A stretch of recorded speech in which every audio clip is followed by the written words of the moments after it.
For almost 1,000 years, the chief creative force in Western civilization was Christianity. Then, early in the 18th century, it suddenly declined. In intellectual society, it practically disappeared. Of course, it left a vacuum. People couldn't get on without a belief in something outside themselves. And during the next 100 years, they concocted a new belief, which, however irrational it may seem to us, has added a good deal to our civilization. A belief in the divinity of nature. Well, it's said that one can attach 52 different meanings to the word nature. In the early 18th century, it had come to mean little more than common sense, as when in conversation we say, but naturally. But the evidences of divine power which took the place of Christianity were manifestations of what we still mean by nature, those parts of the visible world which were not created by man and can be perceived through the senses. Now, this particular change in the direction of the human mind was very largely achieved in England. And I suppose it's no accident that England was the first country in which the Christian faith had collapsed. In about 1730, the French philosopher Montesquieu noted, "There is no religion in England. If anyone mentions religion, people begin to laugh." Montesquieu saw only the ruins of religion, and although he was a very intelligent man, he couldn't have foreseen that these ruins were part of the subtle way in which faith in divine power was to trickle back into the Western European mind.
The ruins of the age of faith had become a part of nature, or rather they had become a sort of lead-in to nature through sentiment and memory.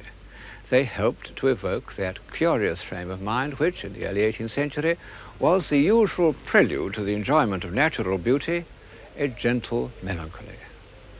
Beautiful poetry was inspired by that mood. Listen to Collins's Ode to Evening. Then lead, calm votaress, where some sheety lake cheers the lone heath, or some time-hallowed pile, or upland fallows grey, reflect its last cool gleam. Or if chill blustering winds or driving rain prevent my willing feet, be mine the hut that from the mountain's side views wilds and swelling floods, and hamlets brown and dim-discovered spires, and hears their simple bell, and marks o'er all thy dewy fingers draw the gradual dusky veil. Very beautiful, but not very like nature, any more than were the pictures of Gainsborough and Cousins which accompanied it. The author of that poem, William Collins, isn't a familiar name outside England, and the same is true of all the 18th century English nature poets, even James Thomson, who was in his day the most famous poet in Europe. An emotional response to nature is one of the few extensions of our faculties that don't go back to an individual of genius. It first appears in minor poets and provincial painters, and even in fashions. For example, the fashion that took the straight avenues of formal gardens and changed them into twisting paths with pseudo-natural prospects, what were known all over Europe for 100 years as English gardens. Perhaps the most pervasive influence that England has ever had on the look of things in Europe, except for men's fashions in the early 19th century. Trivial? Well, I suppose that all fashions seem trivial, but are serious. When Pope described this scene of man as a mighty maze of walks without a plan, he was expressing a profound change in the European mind. So much for nature in the first half of the 18th century.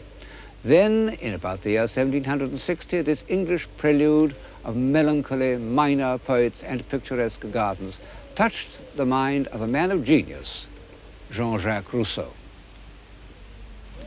His name involves a change of scene, because although to some extent he derived his love of nature from England, it was among the lakes and alpine valleys of Switzerland that his absorption in nature first became a mystical experience.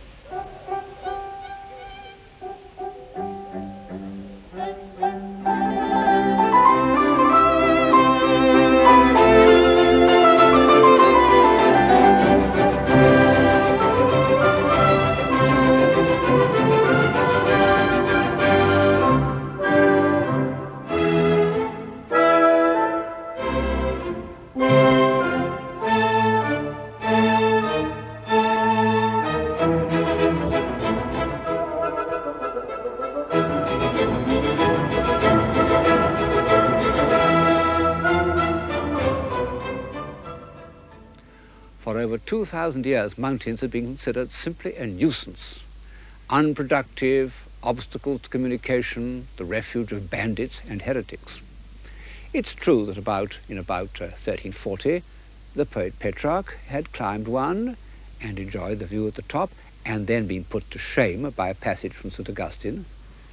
And at the beginning of the 16th century, Leonardo da Vinci had wandered about in the Alps, ostensibly to study botany and geology, but his landscape background showed that he was moved by what he saw. No other mountain climbs are recorded.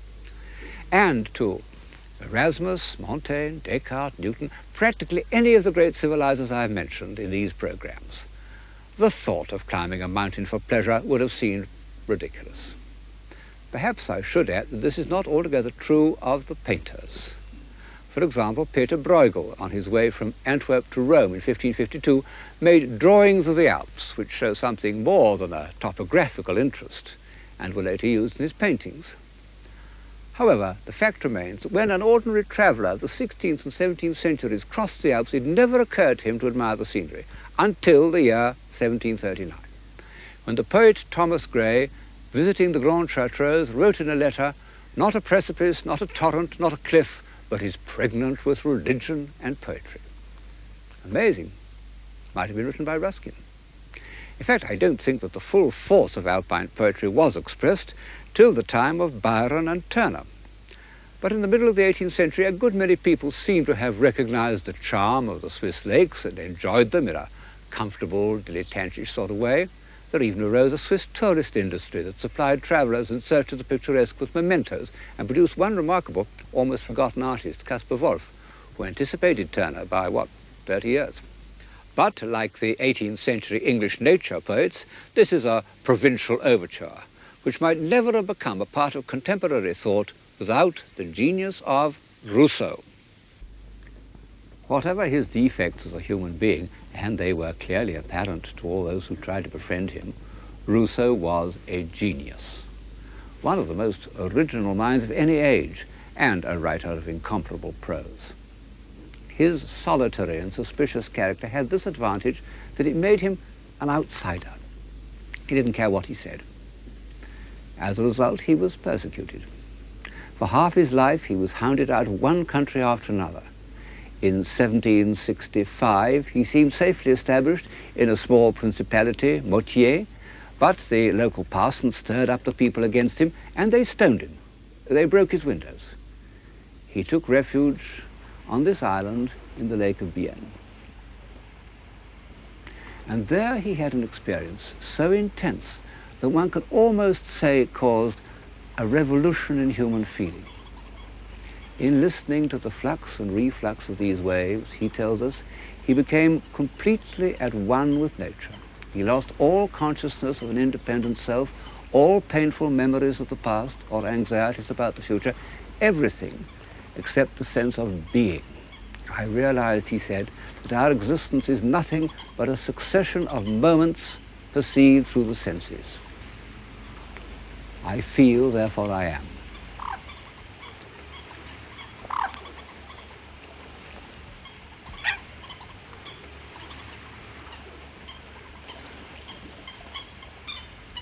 A curious discovery to have been made in the middle of the Age of Reason, but a few years earlier the Scottish philosopher Hume had reached the same conclusion by logical means.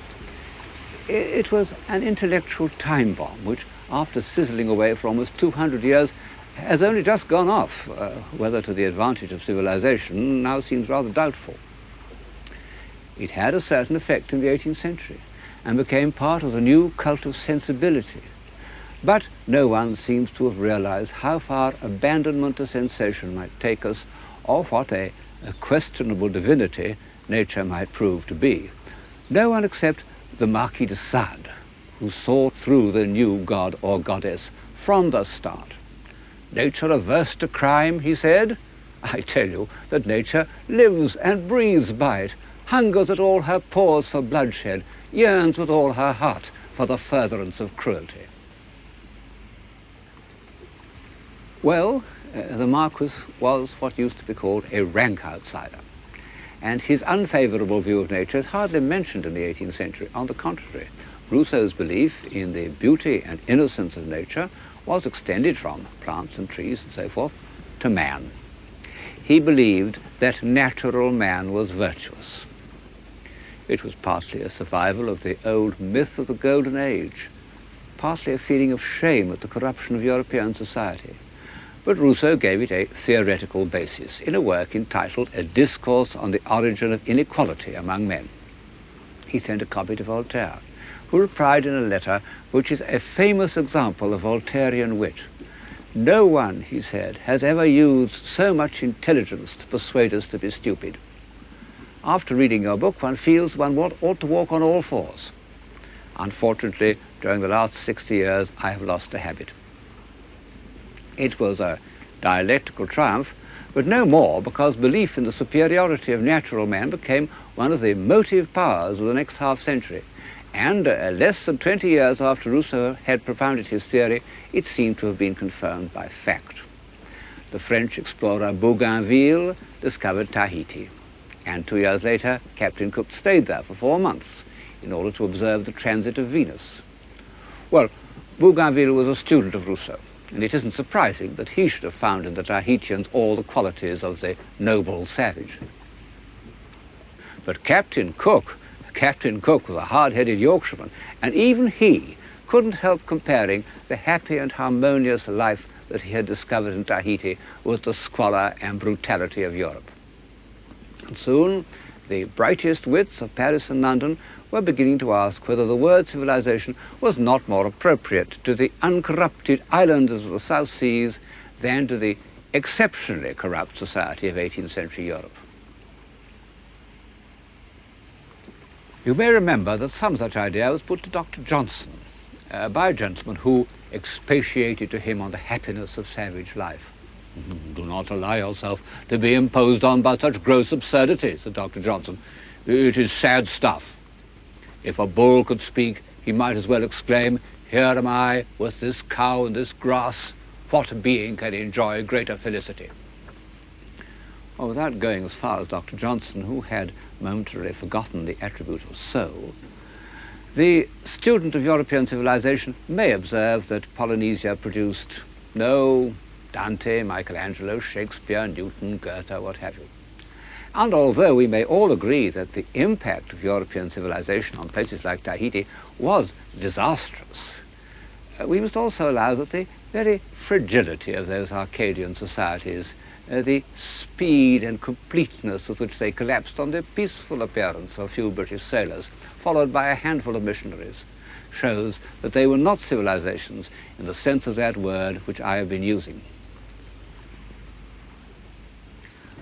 Although the worship of nature had its dangers, the prophets of the new religion were earnest and even pious men whose whole aim was to prove that their goddess was respectable and even moral.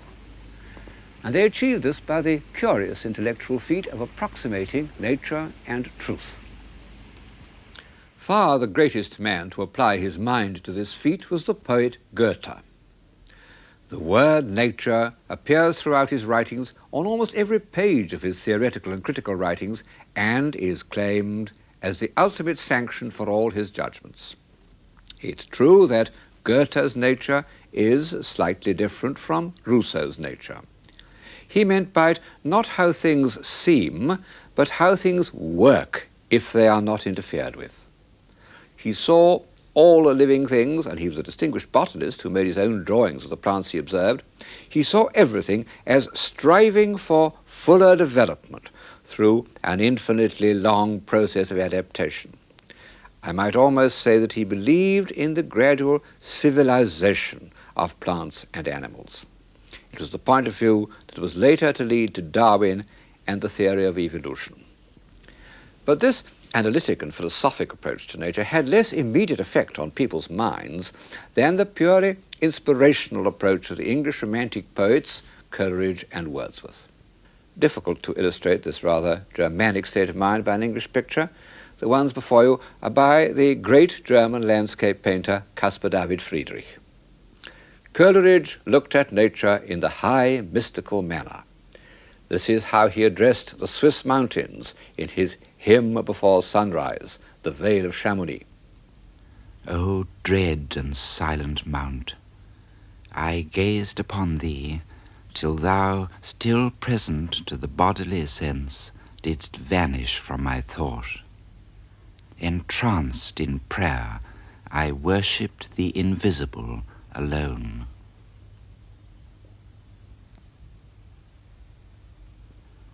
Wordsworth's approach to nature was religious in the moral Anglican manner.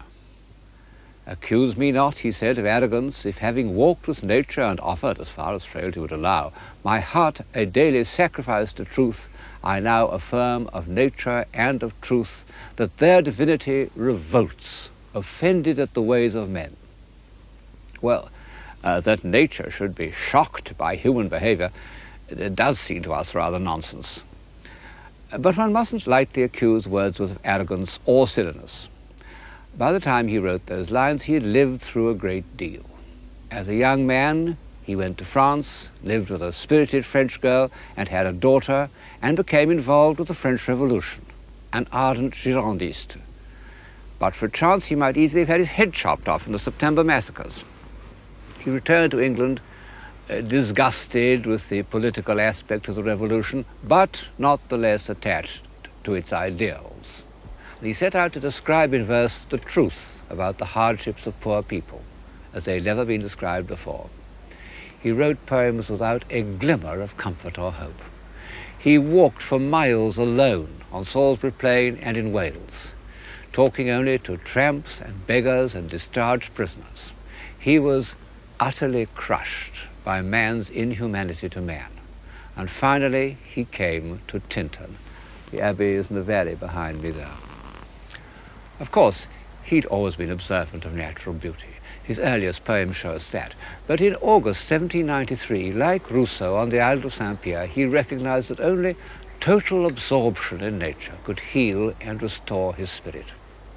He returned to Tintern 5 years later and recaptured some of those first feelings. Though changed, no doubt, from what I was when first I came among these hills, when like a roe I bounded o'er the mountains, by the sides of the deep rivers and the lonely streams, wherever nature led, more like a man flying from something that he dreads than one who sought the thing he loved. For nature then to me was all in all. I cannot paint what then I was.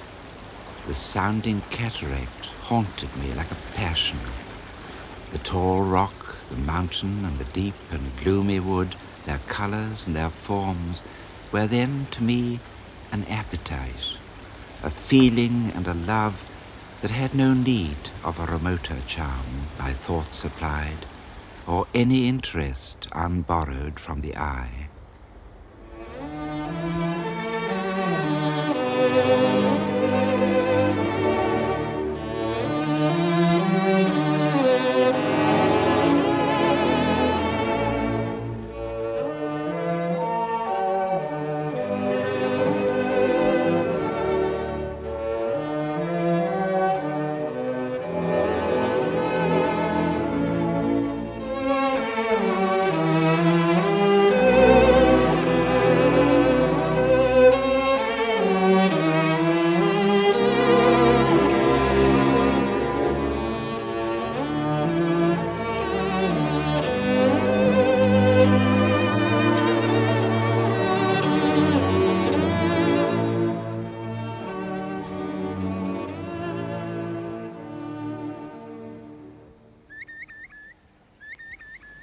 Unlike many of his successors in the 19th century, Wordsworth had earned the right to lose himself in nature. So, after all, Rousseau, because the author of The Solitary Walker was also the author of The Social Contract, the Gospel of Revolution. A sympathy with the humble, the voiceless, be they human or animal, does seem to be a necessary accompaniment to the worship of nature, and has been ever since St. Francis. Robert Burns, at the first dawn of romantic poetry, would not have written "A man's a man for a' that" if he hadn't also felt deeply distressed at disturbing a field mouse's nest. The new religion was anti-hierarchical. It proposed a new set of values, and this was implied in Wordsworth's belief that it was based on right instincts rather than on learning. It was an extension of Rousseau's discovery of immediate feeling, but with the addition of the word moral, because Wordsworth recognized that simple people and animals often show more courage and loyalty and unselfishness than sophisticated people. Also, a greater sense of the wholeness of life. One impulse from a vernal wood may teach you more of man, of moral evil and of good, than all the sages can.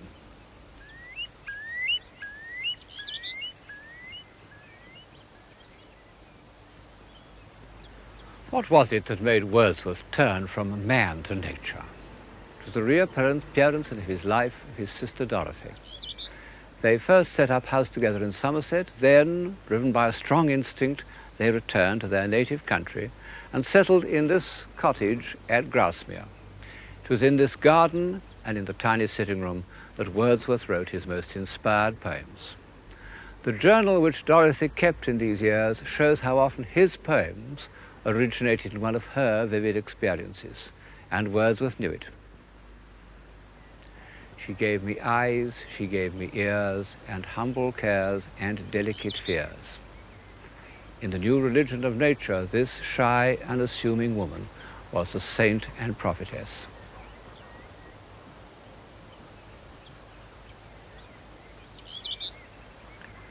Unfortunately, the feelings for each other of brother and sister were too strong for the usages of this world. Thou, my dearest friend, my dear, dear friend, and in thy voice I catch the language of my former heart, and read my former pleasures in the shooting lights of thy wild eyes. Oh, yet a little while may I behold in thee what I was once, my dear, dear sister, and this prayer I make, knowing that nature never did betray the heart that loved her. The burning heat of romantic egotism. Both Byron and Wordsworth fell deeply in love with their sisters. The inevitable prohibition was a disaster for both of them, and Wordsworth suffered most because although Byron became restless and cynical, he did write Don Juan, whereas Wordsworth, after the heartbreaking renunciation of Dorothy, gradually lost inspiration and, although quite happily married to an old school friend, wrote less and less poetry that one can read without an effort. And Dorothy became simple-minded.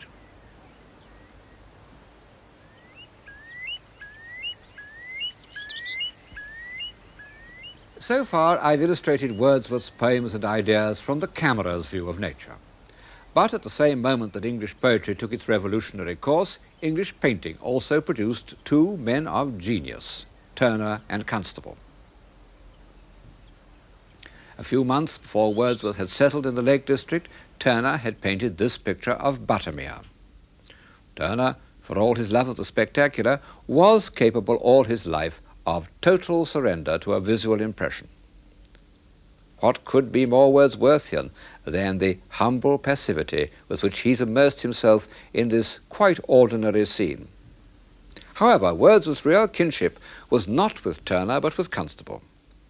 They both were countrymen with strong appetites rigidly controlled. They both grasped nature with the same physical passion. I have seen him, said Constable's biographer, admire a fine tree with an ecstasy like that with which he would catch up a beautiful child in his arms. Constable never had the least doubt that nature meant the visible world of tree, flower, river, field and sky, exactly as they presented themselves to the senses. And he seems to have arrived intuitively at Wordsworth's belief that by dwelling with absolute truth on natural objects, he would reveal something of the moral grandeur of the universe. Only by concentrating on the shining, variable surface of appearance would he discover that motion and the spirit that impels all thinking things, all objects of all thoughts, and rolls through all things. Then both Wordsworth and Constable loved their own places, and never tired of those things which had entered their imaginations as children. Constable said, "The sound of water escaping from mill dams, old rotten planks, shiny posts and brickwork, these scenes made me a painter, and I am grateful." We've got so used to this approach to painting that it is difficult for us to see how strange it was, at a time when all serious artists aspire to go to Rome, for anyone to love shiny posts and rotten planks more than heroes in armour. Constable hated grandeur and pomposity, and like Wordsworth, his cult of simplicity sometimes seems to me to go too far. This cottage in a cornfield perhaps isn't quite interesting enough. A constable like this is the forerunner of a quantity of commonplace painting, just as Wordsworth's poems on small celandines and so forth anticipated a quantity of bad poetry. It was rejected from the Academy when it was painted. "Take away that nasty green thing," they said. But for 100 years it would have been one of his works most likely to be accepted. When Constable really trusted his emotions, his rustic subjects do achieve that quality by which, as Wordsworth said, the passions of men are incorporated with the beautiful and permanent forms of nature. In such a picture as The Leaping Horse, the classically simple structure of the lock, the weight of water, the movement of the barges, they're all expressive of man's dignity and determination, just as the sky and agitated trees are expressive of his emotional struggles.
The simple life. It was a necessary part of the new religion of nature, and one in strong contrast to earlier aspirations. Civilization, which for so long had been dependent on great monasteries or palaces or well-furnished salons, could now emanate from a cottage. Even Goethe at the court of Weimar preferred to live in a small and simple garden house. And Dove Cottage was extremely humble and remote. No carriages rolled up to that door. Which reminds me of how closely the worship of nature was connected with walking. In the 18th century, a solitary walker was viewed with almost as much disapproval as he is in Los Angeles today. But the Wordsworths walked continually. De Quincey calculated that by middle age the poet had walked 180,000 miles. Even the unathletic Coleridge walked.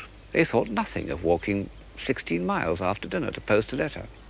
And so, for over 100 years, going for a walk was the spiritual as well as the physical exercise of all intellectuals, poets and philosophers. I'm told that in universities the afternoon walk is no longer part of the intellectual life. but for a quantity of people, walking is still one of the chief escapes from the pressures of the material world. And the countryside where Wordsworth walked in solitude is now crowded with pilgrims as lured or Benares. The resemblances of Wordsworth to Constable, which seem so obvious to us, didn't occur to their contemporaries, partly, I suppose, because Constable was hardly known till 1825, by which time, alas, Wordsworth had become a priggish old bore, and partly because Constable painted flat country, whereas Wordsworth, and indeed the whole cult of nature, was associated with mountains. This, combined with Constable's lack of finish, was what led Ruskin to underrate him, while devoting a good part of his life to the praise of Turner.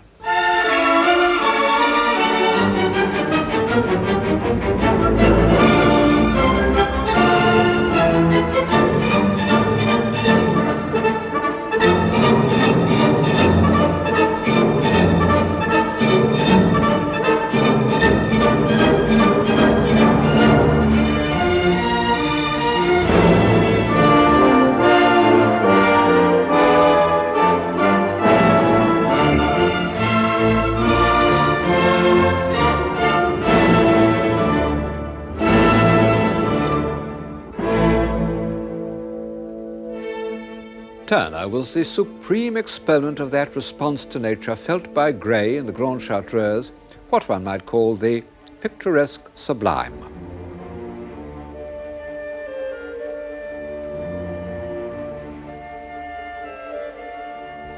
I suppose that the new religion required assertions of power and sublimity more obvious than those provided by daisies and celandines. But don't think that I am trying to belittle Turner. He was a genius of the first order, far the greatest painter that England has ever produced. And although he was prepared to work in the fashionable style with plentiful exaggerations, he never lost his intuitive understanding of nature. No one has ever known more about natural appearances, and he was able to fit into this encyclopedic knowledge memories of the most fleeting effects of light, sunrises, passing storms, dissolving mists, none of which had ever been set on canvas before. For 30 years, these brilliant gifts were exploited in a series of pictures which dazzled his contemporaries, but are perhaps too artificial for modern taste. All the time, Turner was perfecting, for his own private satisfaction, an entirely new approach to painting, which really was only recognized in our own day. It consisted of transforming everything into pure color. Light rendered as color, feelings about life rendered as color. You know, it's quite difficult for us to realize what a revolutionary procedure this was. One has got to remember that for centuries objects were thought to be real because they were solid. You proved their reality by touching or tapping them. People still do. And all respectable art aimed at defining this solidity, either by modelling or by a firm outline. What is it, said Blake, that distinguishes honesty from knavery, but the hard and wary line of rectitude? Colour was considered immoral, perhaps rightly, because it is an immediate sensation, and it makes its effect independently of those ordered memories that are the basis of morality. However, Turner's colour was not at all arbitrary, what we call decorative colour. However magical it seems, it always started as the record of an actual experience. Turner, like Rousseau, used his optical sensations to discover the truth. I feel, therefore I am. It's a fact which you can verify by looking at the Turners in the Tate Gallery, that the less defined, the more purely coloristic they are, the more vividly they convey a total sense of truth to nature. Turner declared the independence of colour, and thereby added a new faculty to the human mind.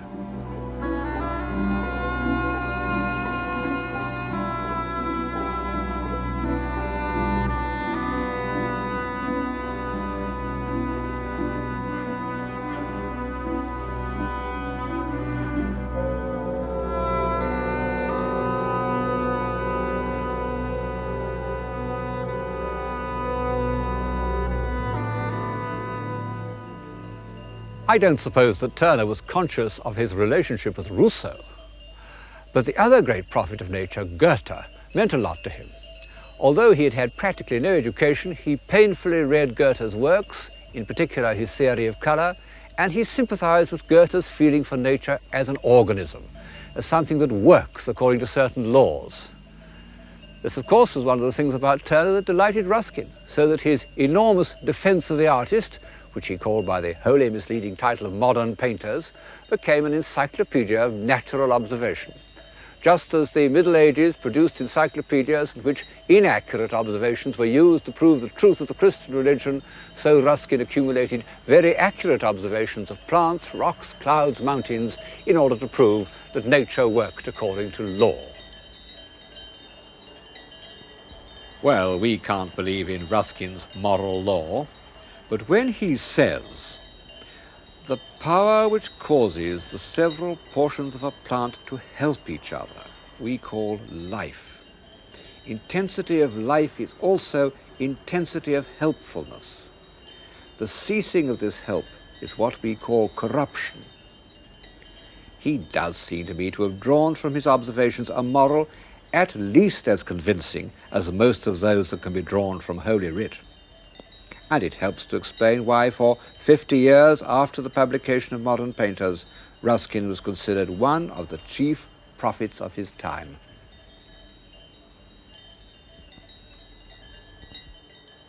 All these aspects of the new religion of nature meet and mingle where the old religions had also focused their aspirations, the sky.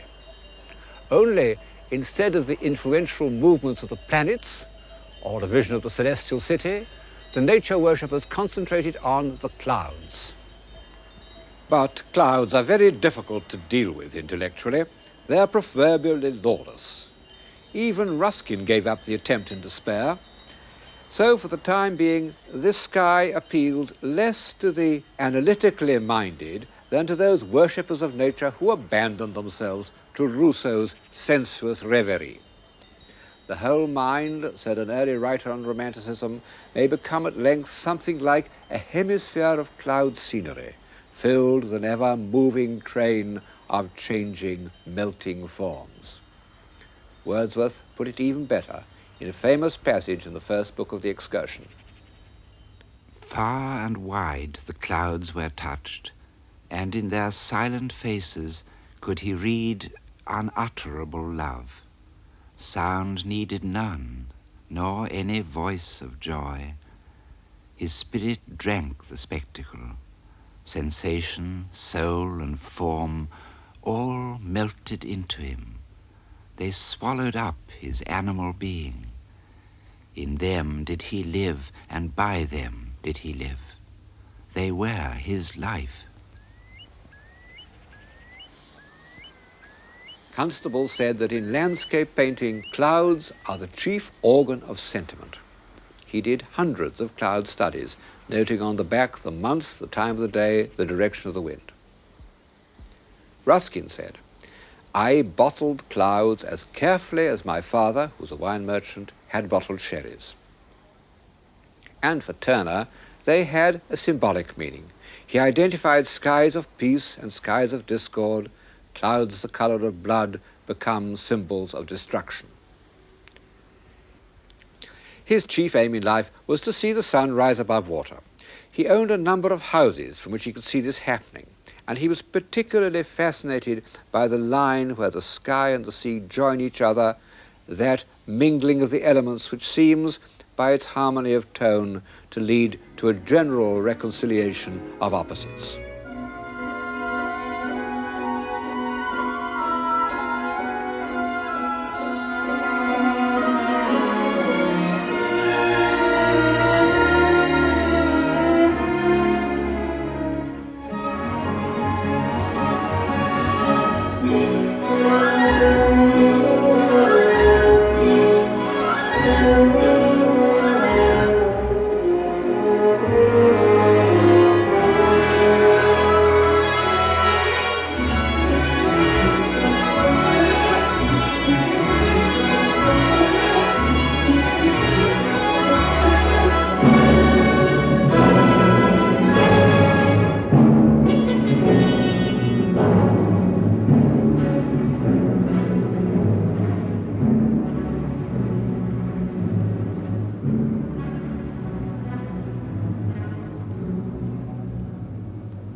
In order to observe these effects, the sea, the sky, and the point where they join, Turner lived by the seaside in East Kent, believed by the neighbours to be an eccentric sea captain called Puggy Booth, who, even in retirement, could not stop looking out to sea. A dialogue between the sea and the sky. Well, it's no accident that the accompaniment of those Turner sea pieces was Debussy's La Mer, written, 80 years later. Turner was the first great artist to paint absolutely outside his own time. Pictures like this have no relation to anything that was being done in Europe or was to be done for almost a century. In 1840, they must have looked as incomprehensible as the works of Jackson Pollock a century later. The enraptured vision that first induced Rousseau to live in the world of sensation had one more triumph in the 19th century. Curiously enough, it also came from looking at ripples, the sun sparkling on water, or the quavering reflections of masts. And it took place in 1869 when Monet and Renoir used to meet at a riverside cafe called La Grenouillère. Before that meeting, they'd both followed the ordinary naturalist style. But when they came to those ripples and reflections, patient naturalism was defeated. All one could do was to give an impression. An impression of what? Of light, because that's all we see. It was a long time since the philosopher Hume had come to the same conclusion. And at that time, the Impressionists had no idea that they were following up a philosophical theory. But the fact remains that Monet's words, light is the principal person in the picture, gave a kind of philosophic unity to their work, so that the great years of Impressionism have added something to our human faculties, as well as delighting our eyes. Our awareness of light has become part of that general awareness, so marvelously described in the novels of Proust, which seemed, when we first read them, almost to give us a new sense. When one thinks of how many beautiful Impressionist pictures there are in the world, and what a difference they've made to our way of seeing, it is surprising how short a time the movement, as a movement, lasted. We know the periods in which men can work together happily, inspired by a single aim, last only a short time. It's one of the tragedies of civilization. After 20 years, the Impressionist movement had split up. One party thought that light should be rendered scientifically in touches of primary color, as if it had passed through a spectrum. And this theory inspired a very distinguished painter, Seurat. But it was too remote from the first spontaneous delight in nature, upon which, in the end, all landscape painting must depend. Monet, the original unswerving Impressionist, when he found that straightforward naturalism was exhausted, attempted a kind of color symbolism to express changing effects of light.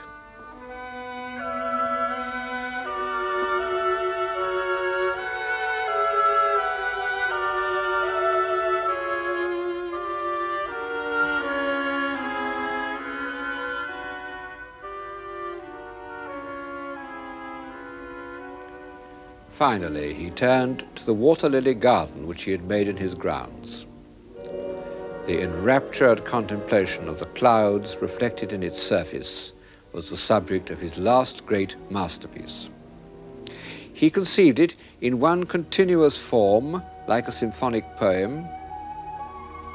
It takes its point of departure from experience, but the stream of sensation becomes a stream of consciousness. But how does the consciousness become paint? That is the miracle.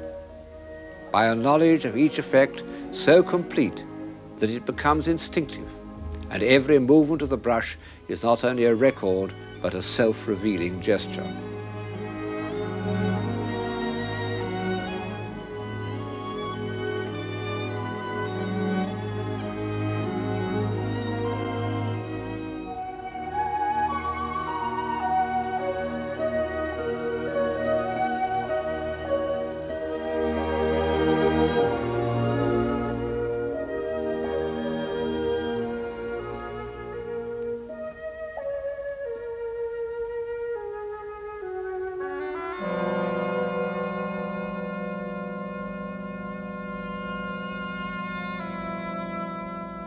Total immersion.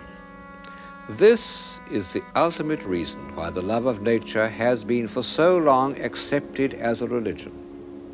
It is a means by which we can lose our identity in the whole and gain thereby a more intense consciousness of being. I feel, therefore I am.